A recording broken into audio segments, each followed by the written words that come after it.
All right, I got cut off.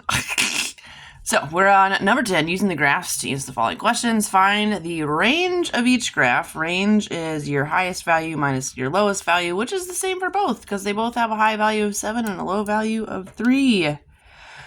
So we're doing 7 minus 3, the range is 4.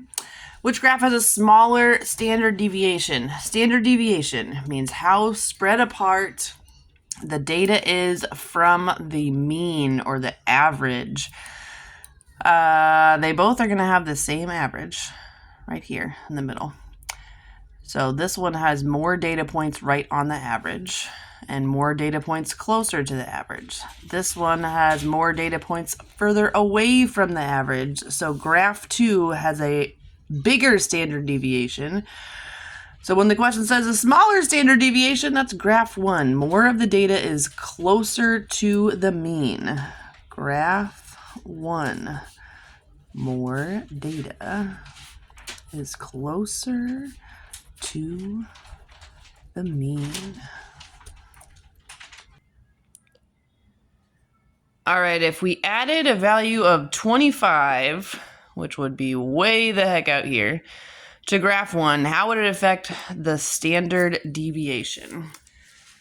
We would have another data point that is way further away from the mean. So we would have a larger standard deviation. We would have a larger standard deviation because we would have data further away from the mean.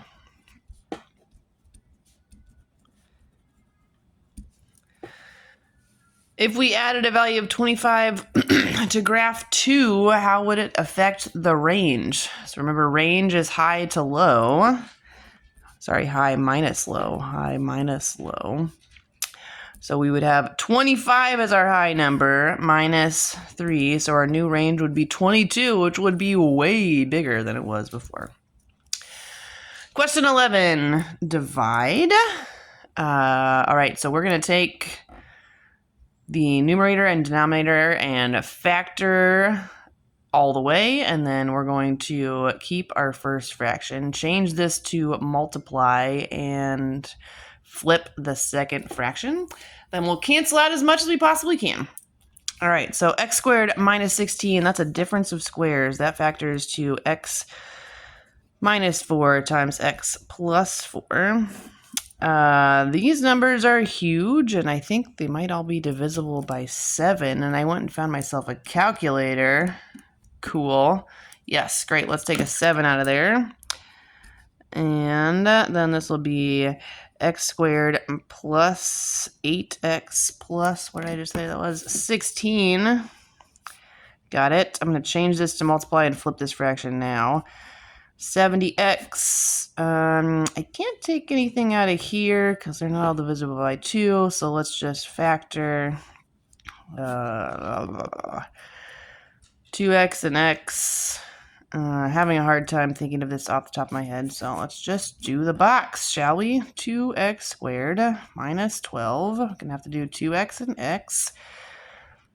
Negative 12 to get to negative 5. I could do 4 and 3. Yes, 4 and 3. Let's do negative 4, and this is negative 8x. This is positive 3x. Okay, great. 2x plus 3 and x minus 4. Now this one, this bottom can factor to, let's just write it all out again. X minus 4 times x plus 4 over 7 times is going to be x, and yep, 4 and 4 is going to work here. 4 times 4 is 16, adds to 8. 70x over 2x plus 3, x minus 4. Now let's cancel if we can. I've got a plus 4 and a plus 4, that'll cancel. A minus 4 and a minus 4, that'll cancel. I've got a 7 and a 70. That can reduce to a 10. So it looks like we've got 10x on the top and x plus 4 times 2x plus 3 on the bottom. This doesn't say anything about excluded values, so we won't worry about it. But excluded values would make the denominator equal 0, our original denominator equals 0. So x can't equal -4, x couldn't equal -2/3, and x couldn't equal our original denominator, +4 equal. Either, sorry. Anyway, question didn't say it, so that's our final answer. Moving right along, solve the equation. Now we're going to check for extraneous solutions. Okay. It's a fraction minus a fraction equals a fraction. For this to work, I need common denominators. To do as little work as possible, I'm going to factor and see what I need to do to get some common denominators. So we've got 5x plus 15. Could that factor? Sure. Am I going to leave it alone? Yes, because I only care about having common denominators right now. This factors to x minus 3, x minus 4, minus x plus 1. If I take a 2 out of here, this is 2 times x squared minus 7x plus 12 equals 1/2. All right. So this is the same that this one was, so that factors to the same thing. 5x plus 15 over x minus 3, x minus 4, minus x plus 1 over 2 times x minus 3, x minus 4 equals 1/2. So to get common denominators, the first fraction is going to need a 2 on the top and the bottom. The second one has it all. And the third one is going to need the x minus 3 times x minus 4, which I already know is x squared minus 7x plus 12. So maybe I'll just do that. Save myself some hassle. This is x squared minus 7x plus 12 on the top and the bottom. X squared minus 7x plus 12. Common denominators achieved. Now completely ignore them and solve the numerator. So we've got 2 times 5x plus 15. That's going to be 10x plus 30 minus, I'm subtracting this whole thing. So I'm subtracting x minus 1. I'm distributing that negative to both of those. Equals, it's cut off on your video, but you've got it hopefully on your paper by now. This is an x squared. X squared tools require me to be set equal to 0 first. So let's get this set equal to 0 first. Let's subtract our 10x, subtract 10x. Let's add x, add x. Let's subtract 30, let's subtract 30.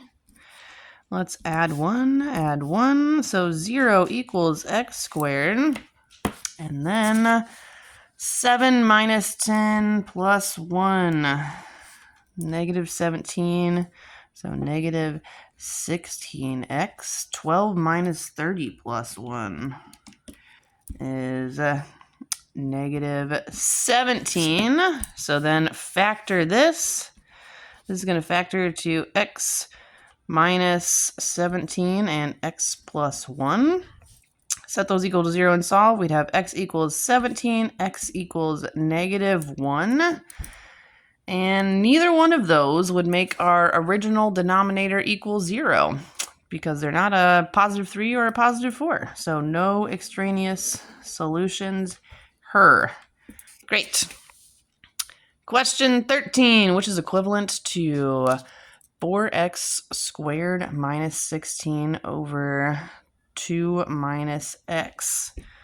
Show your work. Okay, well, let's factor the top, I guess. Take a 4 out, and then this would be x squared minus 4, and then turn the bottom around. This is craziness. So this is negative x plus 2. If I take a negative 1 out, that would be x minus 2. X squared minus 4 is the difference of squares. 4.